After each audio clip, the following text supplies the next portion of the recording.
प्यारे बहनों और भाइयों, मेरा नमस्कार स्वीकारो। देखिए, आज हम आपके लिए बताएंगे जो ज्योतिष में जो दे रखी हैं भद्रा, जो महीना में एक बार या दो बार अवश्य आती हैं। तो अब मैं आपके लिए बताऊंगा कि भद्रा का मतलब क्या होता है और ये किस प्रकार होती हैं। जैसे भद्रान का जो शारीरिक जो भाग होता है वो इसमें ऐसे होता है कि भद्रा का मुख 5 घड़ी और गला 1 घड़ी, छाती 11 घड़ी, नाभि 4 घड़ी और कटी 6 घड़ी और पुच्छलता 3 घड़ी। इस तरह भद्रा के मुखादि शारीरिक अंगों को विद्वानों ने कहा है। अब भद्रा से शारीरिक फल क्या मिलता है?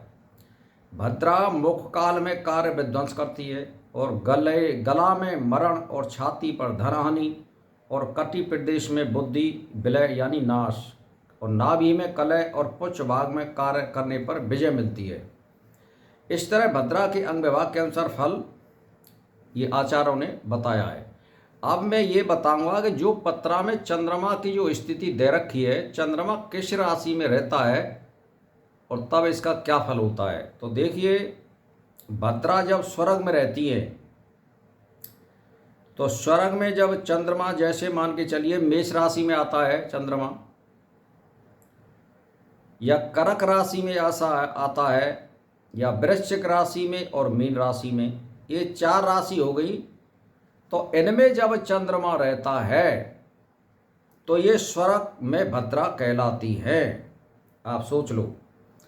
और फिर जो है, जब चंद्रमा मिथुन राशि, कन्या राशि और तुला राशि और धनु राशि में रहता है तो भद्रा पाताल लोक में रहती है।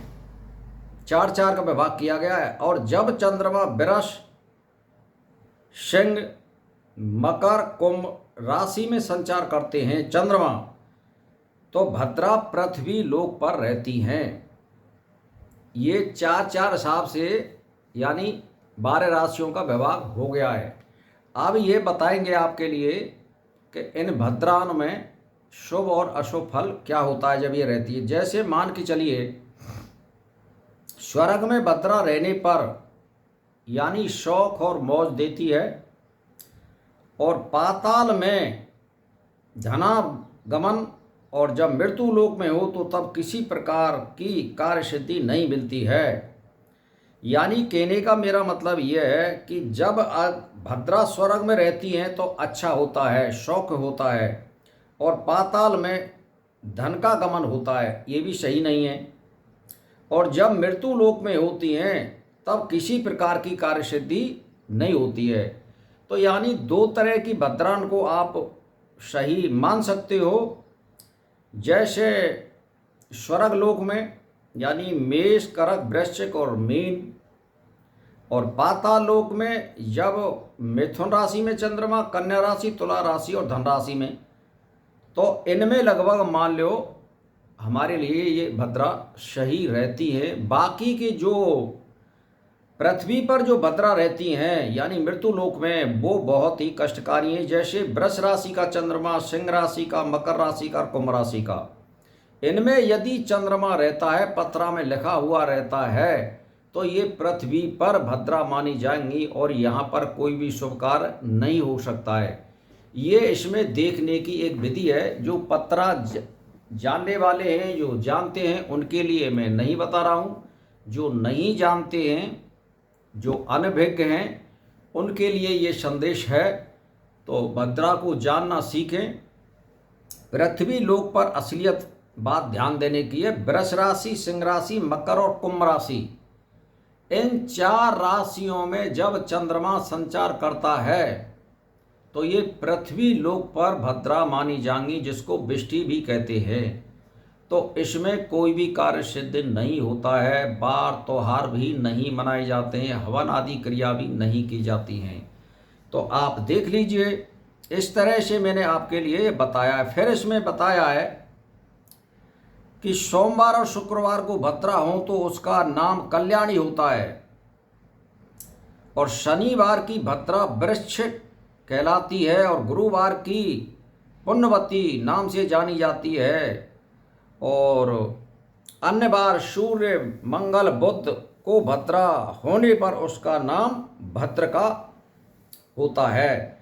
इस तरह से भद्रान का विचार करना चाहिए। तो मुख्य बात आपको क्या ध्यान देने की है कि जो खराब भद्रा हैं उनसे बचना चाहिए। तो चंद्रमा जादना वृश्चिक यानी वृष राशि में और सिंह राशि में और मकर और कुंभ राशि में संचार करता है, तब जो है ये यानी इसका मतलब हो गया 4 राशि, और 4 राशि का मतलब ये हो गया 10 नक्षत्र, आप मान के चलिए। तो इस तरह से इन भद्राओं को देखना चाहिए, कहने का मेरा मतलब यह है। तो इस तरह से आप अपना जो कार्य करते हैं उसको पत्रा में या पंचांग में या जंत्री में आप देख सकते हैं, और आजकल तो गूगल पे भी सर्च करके इसको देख सकते हैं। तो शुभ और अशुभ कार्य करने के लिए मैंने आपको बता दिया है कि पृथ्वी पर जब भद्रा होती हैं यानी वृष राशि में, सिंह राशि में और मकर और कुंभ राशि में यदि चंद्रमा रहता है तो पृथ्वी पर भद्रा मानी जाएंगी, वो अशुभ होती है। तो भाई और बहनों, मेरा इसी के साथ नमस्कार स्वीकार हो।